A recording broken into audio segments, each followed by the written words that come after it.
गwnangkou बिथाङा गावहा expiry date बारनायखाय बिथाङा फाब मावनोबो गिला मिसा खोथा बुंनोबो गिला।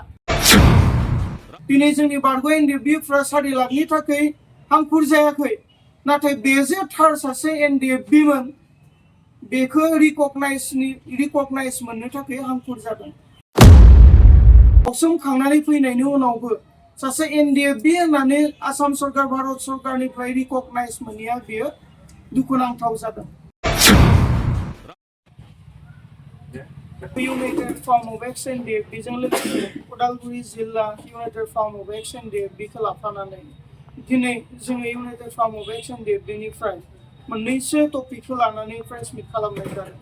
बेनो जाहैबाय माखासे समनि सिगां जोङो नुनो मोनदों बारग' NDFB थामहिनबा बर्तमान BTCनि लेङाइ मावफुं सोद्रोमा गबिन्द चन्द्र बसुमतारी बिथाङा मिडियानि गेजेरजों मोनसे बाइट होदोंमोन जे NDFBनि रिहेबिलिटेसनखौ लानानै बिथाङा बुंदोंमोन गावनि खुगाजों जे नंगुबै NDFBफ्रा मोननांगौ रिहेबिलिटेसननिफ्राय रावबो थालाङाखै होननानै, नाथाय बिथाङा जेबो स्टाडि गैयालासेनो बेफोर बाथ्राफोरखौ बुंनायखौ जोङो नुनो मोनदों।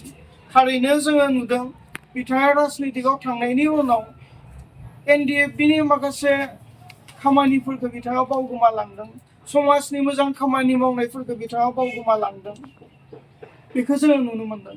दिनै जोंहा गोबां जोंनि आखाइजोंनो ट्रेनिं होनो मोननाय सेंग्राफ्रा दिनै रिहेबिलिटेसननिफ्राय बन्सित जानो गोनां जादों। बै समनि खगेन शर्मा बिथाङानो एप्रुभ खालामनानै होनाय माखासे ID कार्डफ्रा बिथांमोननियाव दङ, जे बिथाङा सासे हार्डकोर केडार NDFBनि सोद्रोमा होननानै बै समावहा जि आई कार्डफोरखौ होदोंमोन बे आई कार्डफोरा जोंनि NDFBनि बारग' NDFBनि सेंग्राफोरनि आखायाव दङ। दिनै बिथांमोना बेबायदि रिहेबिलिटेसनखौ मोननो हायाखै। बिनिखाय बेयाव जोंहा बुंनो गोनां बाथ्राया बेनो जे जोंनि हार्डकोर केडार जायफोरा जिउ हमायाव मोजां सोलोंथाइ लानानै साख्रि बाख्रि लानांगौमोन, न'खर खुंनांगौमोन, बैखिनि समखौनो हारिनि थाखाय बावसोमनानै समखौ हगारबोबाय, नाथाय दिनै मावै मावसे मावनानै बावसोमखांनानै फैनायनि उनावबो सासे NDFB होननानै आसाम सरकार भारत सरकारनिफ्राय रिकगनाइज मोनैया बेयो दुखुनांथाव जादों।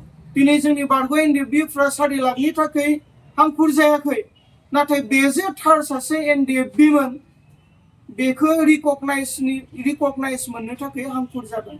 आरो बेनो फोरमान जायो जे आसाम सरकार भारत सरकारा लोगो नांनानै जे रिहेबिलिटेसननि नामाव 4 लाखनि ड्राफ्ट होयो, बे मोनसे रिकगनाइज एबा सिनायथि होनाय जे बे सासे बारग' NDFB होननानै सिनायथि होनाय। दिनै बे सिनायथि बिलाइनि थाखाय बारग' NDFBफ्रा हांखुर जानानै दङ। बेनिखायनो गबिन्द बसुमतारीया जानो हागौ 4 लाखनि थाखाय हांखुर जादों बारग' NDFBफ्रा, नाथाय बे नङा। दिनै जोंनि बारग' NDFBफ्रा रिकगनाइज मोननांगौ, सिनायथि मोननांगौ, जे गनाय जानांगौ बेजों सासे NDFB मोन होननानै। बेराफारसेथिं आरोबाव जोंहा गोबां मुंख्लंफोरनि एक्स ग्रेसिया बेफोरबो थालांगासिनो दङ। बेफोरनि सायावबो सोलिफु सरकाराव थानाय बिथांमोना गोसो होनानै खामानि मावनायफोरखौ जों नुवाखै। गबिन्द बसुमतारी बिथाङा गावहा एक्सपायरि डेट बारनायखाय बिथाङा फाब मावनोबो गिला मिसा खोथा बुंनोबो गिला। बेनिखाय बे एक्सपायरि डेट थांनाय मानसिनि माखासे बाइटफोरखौ मिडियाफ्राबो फोसावनायनिफ्राय गोजानाव थानो थाखायसो आं खावलायगोन।